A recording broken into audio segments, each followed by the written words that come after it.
want to make a top 5 something 2019 movies, but I realized, well, yeah, I already did that. And I put, so that video's already out. And I wanted to do a top 5 worst movies. And I realized, okay, but like, all the movies I would put on that list would not be that bad. Captain Marvel would probably be the worst one there.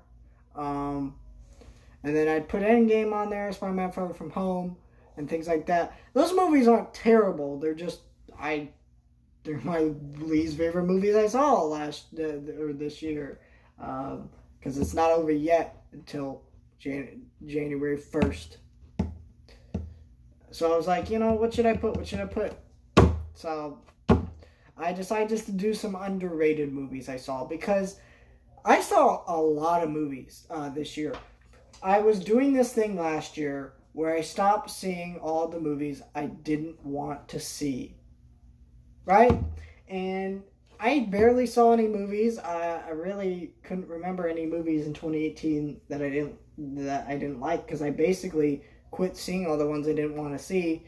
And so there were no surprises. It was just ones that I almost absolutely knew were going to be good movies.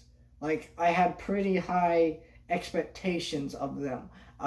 They had really good trailers. They either had like a really good cast, really good reviews, something like that. So I really wasn't surprised by most of the movies I liked that year. And I realized that was just a bad way of watching movies, honestly. So this year, in July, I decided to go see every single movie that that was playing at my local theater that was not rated R or rated above that, or was just had something in it that I personally just repulsed me, basically.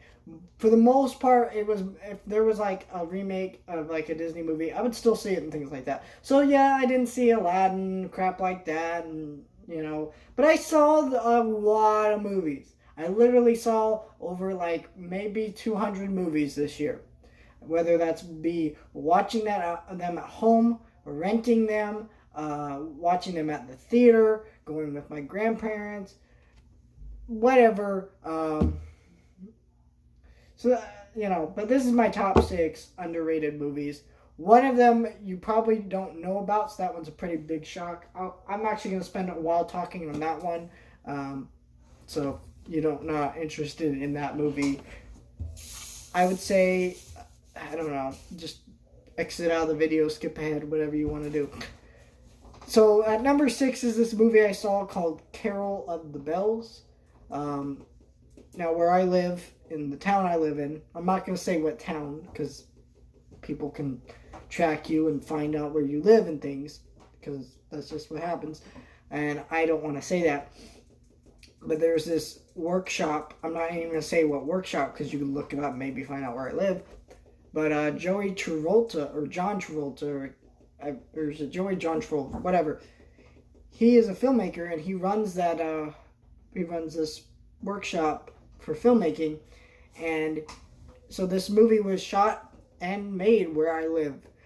This movie is not great on like a filmmaking level, but you can't really be too harsh on this, because this is not a movie studio gave these people a budget, they made a movie. No, these people made a movie based on the resources that they had and the money that they had, and as part of this program. And most of these people have special needs or Down syndrome and things like that. And this movie is about somebody who has Down syndrome, in fact.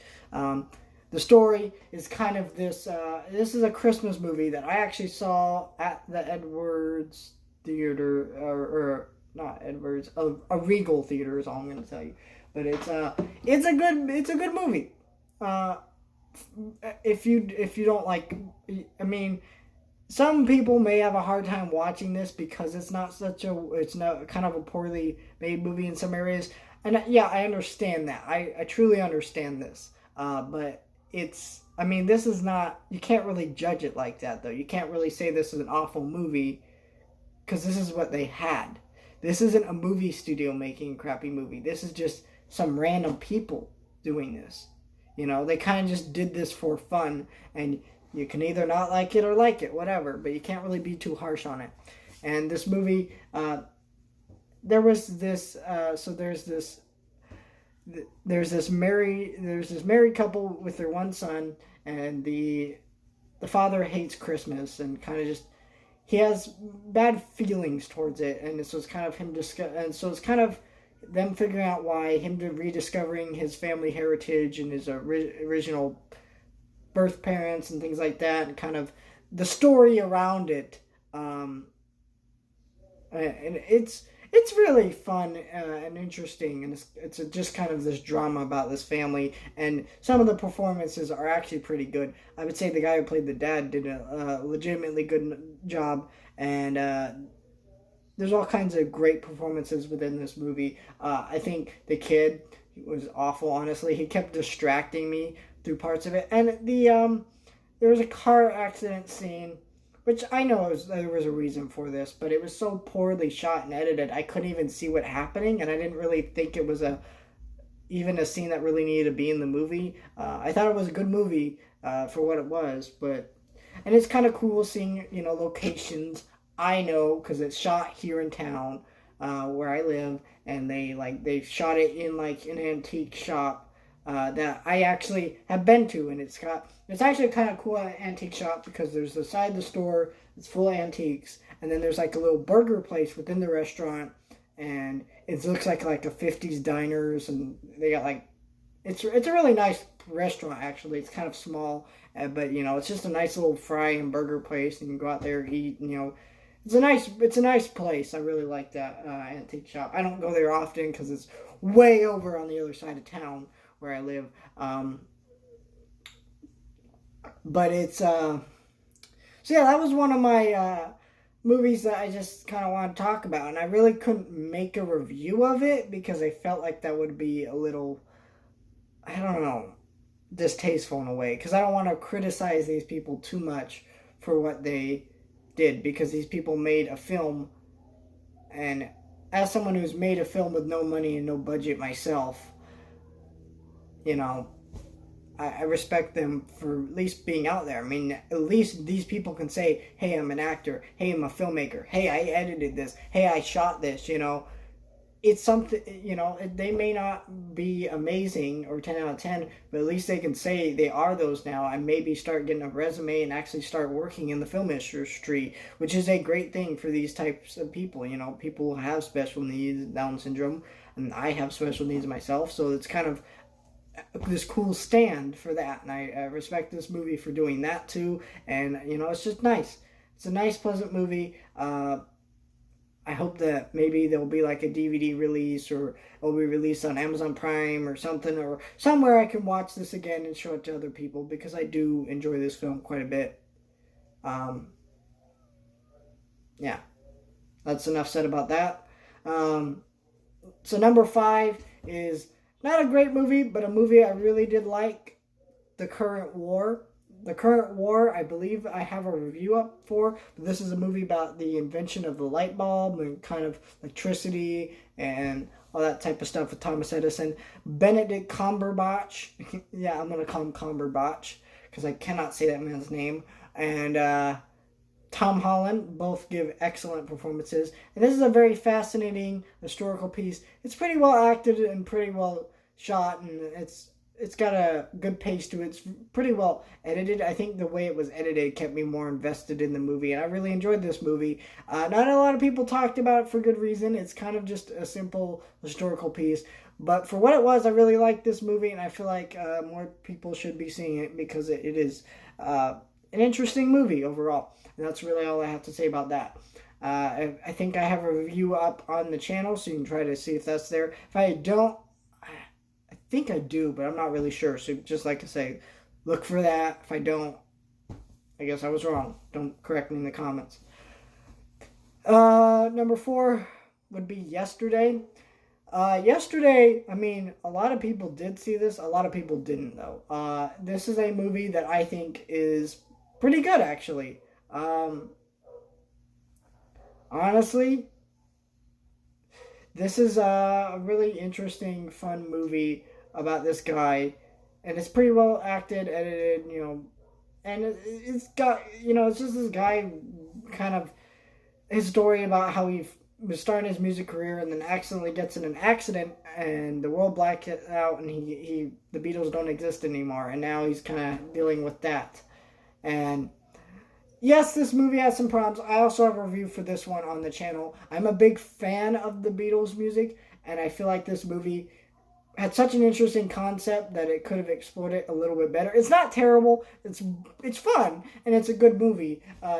It just could have been a little bit better if they not focused on the romance of this movie and focused more on, well, the idea of bringing the Beatles music back into, like, this guy isn't making the music of the Beatles in 1960s. He's making them today, 2019. Some of those songs are offensive or could be misconstrued as offensive. I don't find any of them offensive, but someone could do that. Some of these songs are, suggestive or of their time and things like that. And so, I feel like this movie could have been a more interesting idea and story about that. It could have explored the idea of someone taking music that doesn't belong to them and making it and profiting off of it.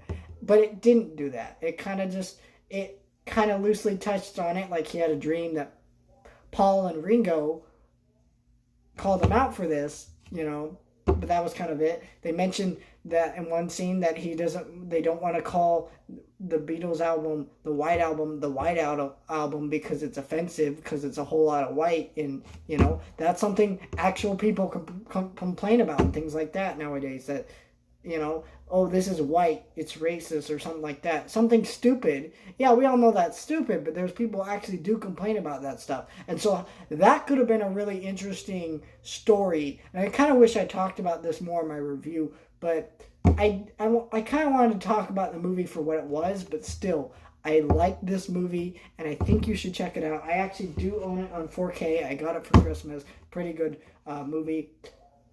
Now, some of the movies on my top 10 list are also underrated movies, or top 5 lists of best 2019. But I didn't put them on this list because basically, because I already talked about them. So what's the point of putting them on another list? Next on my list is number 4. Or what are we at? Number 4. Oh no, number 3. Abominable. Abominable was this DreamWorks movie, and it came out, and people were looking at it saying it's too generic, it's kind of bland. I didn't really think so. I think this movie, I don't know, maybe it's just about the way of the execution. I mean, because you could argue the first How to Train Your Dragon is a very generic, simple story, but yet people think that's a good movie. I mean, it is a good movie. I like that movie quite a bit. It's the way this movie's presented. It's, and there's a little twist here and there about the story. There's twists with the villains and things like that. And the animation in this movie is absolutely gorgeous. This movie unfortunately flopped, which was quite unfortunate because this was actually a pretty darn good movie, and I think more people need to see it. I feel like DreamWorks kind of been getting a bad rap lately, but they still make good movies. I mean, not everything they make is horrible. For crying out loud, this is pretty good. And yeah, it's one of their weaker movies in a sense, but it's no Shark Tale, okay? It's no Boss Baby, okay? This is a good movie, and I do recommend it. Haven't seen this. And also, good movie to take your kids to. Most kids will like this one. Alright, and then here we go. Number 2. The Lego Movie 2, the second part. I don't really get why some people just didn't see this one. I mean, January was kind of an odd time to release this. I feel like they should release it maybe April or March, or later on in the year. I don't know. But this was a pretty good movie. I like this movie. I think on second watch it doesn't hold up as much, mostly because if you know the twist of the movie, it makes that whole second act kind of seem worthless or kind of pointless in a way. which is not, but it makes it feel that way.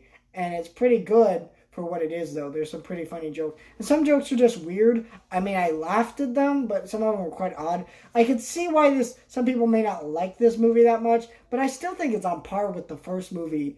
It's like maybe right behind Lego Batman, and then there's the Lego Movie 2. Lego Movie, Lego Batman, Lego Movie 2, and then you got Lego Ninjago. I mean, seriously, I don't understand why this movie is kind of getting a bad rap from people, and also it's just not really all that, I don't know, talked about. I mean, more people should see it. It's good. Lego is now moving to Universal, apparently, which is kind of sad because this movie flopped, and this movie wasn't bad. They haven't made a bad Lego movie yet. Lego Ninjago was fine, from what I hear. I haven't actually seen it. One of these days I do need to get around to watching that, and then I'll own all the Lego movies. I kind of haven't wanted to watch that because I've heard it's okay, and I don't like movies that are usually just okay, because I find them worse in a sense than movies that are really bad, because at least those get kind of a reaction out of me, so I don't know. But I still like this one. And then number 1, man, it's kind of hard to choose a number 1 in a way. I don't really know.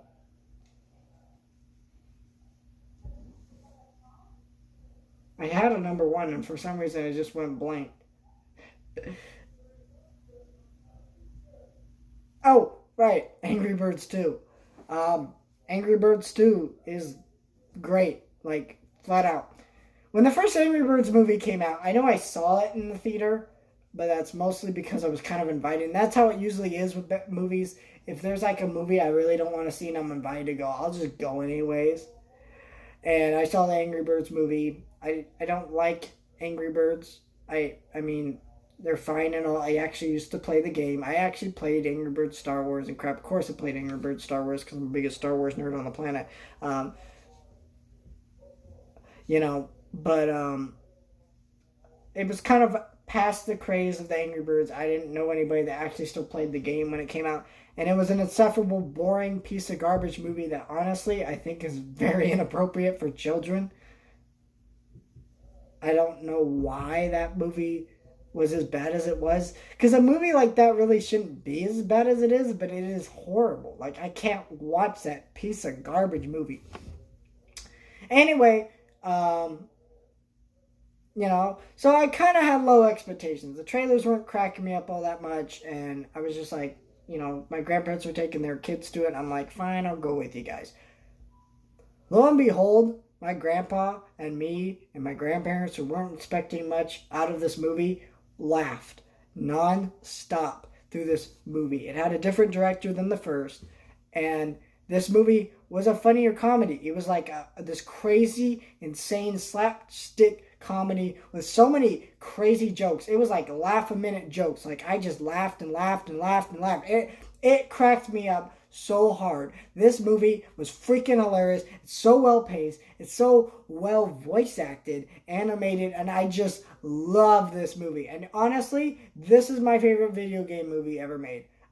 You should go see this one. I know a lot of people haven't. I feel like more people have actually seen the first movie than the second movie. Seriously, watch this movie. It is great. So yeah, that's my top 6 underrated movies of the year. Yeah, I really, really, really love this movie. So, these movies. Some of them I thought were okay, but I still think more people need to check out. Some of them I really loved. And honestly, all these movies are some of my favorites of the year. So honestly, check them out.